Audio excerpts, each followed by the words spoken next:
Salut tout le monde, c'est Sofiane. Alors, aujourd'hui, je vais vous parler de ce qui m'est arrivé il y a 2 ans et demi. En fait, moi j'étais en famille d'accueil parce que mon grand frère m'a tabassé et voilà, ma mère et ma soeur a porté plainte à la police pour que j'ai en famille d'accueil avec elle parce qu'elle aussi elle se faisait taper par mon grand frère. Ma mère ne disait rien.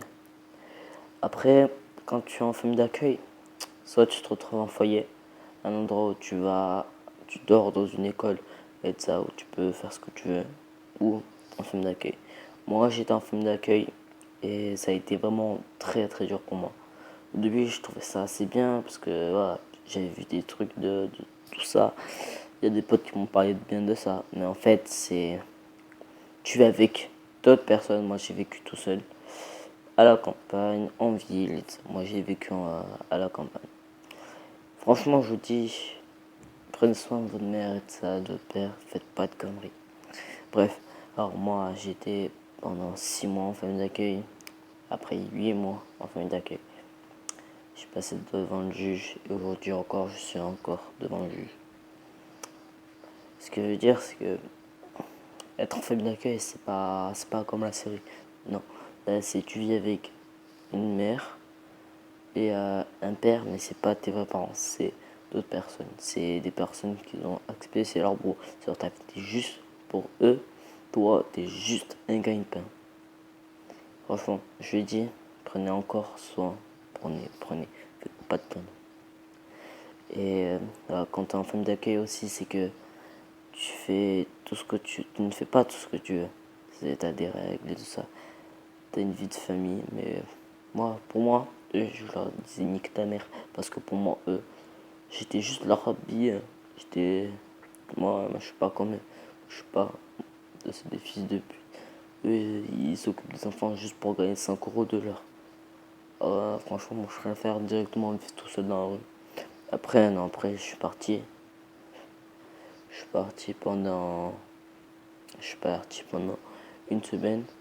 Je me suis réfugié chez un pote euh, dans une maison. Ses parents ont été d'accord parce qu'ils ont su que j'étais en famille d'accueil.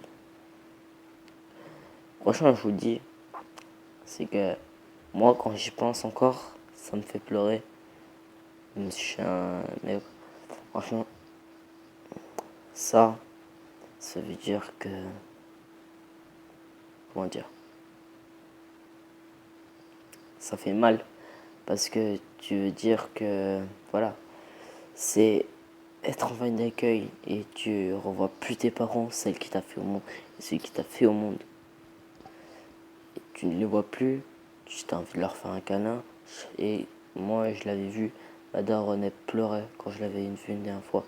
Mon grand frère maintenant, voilà, il est gentil, on se voit et tout ça. Mais une fois, je l'avais vu en ville et là, j'avais créé le nom de mon frère. Et là, il a fait un accident. Mais non, on va dire pas un accident, mais il a reculé très à fond. Je l'ai regardé dans les yeux et il m'a dit on se verra bientôt, Inch'Allah. La dame là de la famille d'accueil, elle était grosse, cette grosse vache. Elle m'a pris par le bras et elle m'a emmené. Elle m'a dit vas-y, bouge, il est méchant ce garçon. Il va t'apporter que des bras. Moi je voulais lui dire nique ta mère, nique ta mère. Vous pouvez travailler tout ce que vous voulez, mais moi, jamais, jamais. Je suis pas comme les autres pigeons. Alors si tu veux gagner 5 euros de l'heure, fais-le avec quelqu'un d'autre, mais pas avec moi. Ce que je veux dire dans cette vidéo, c'est prenez soin de vos parents, de votre famille, et faites surtout pas de conneries. Je le dis encore une fois, et voilà. À bientôt.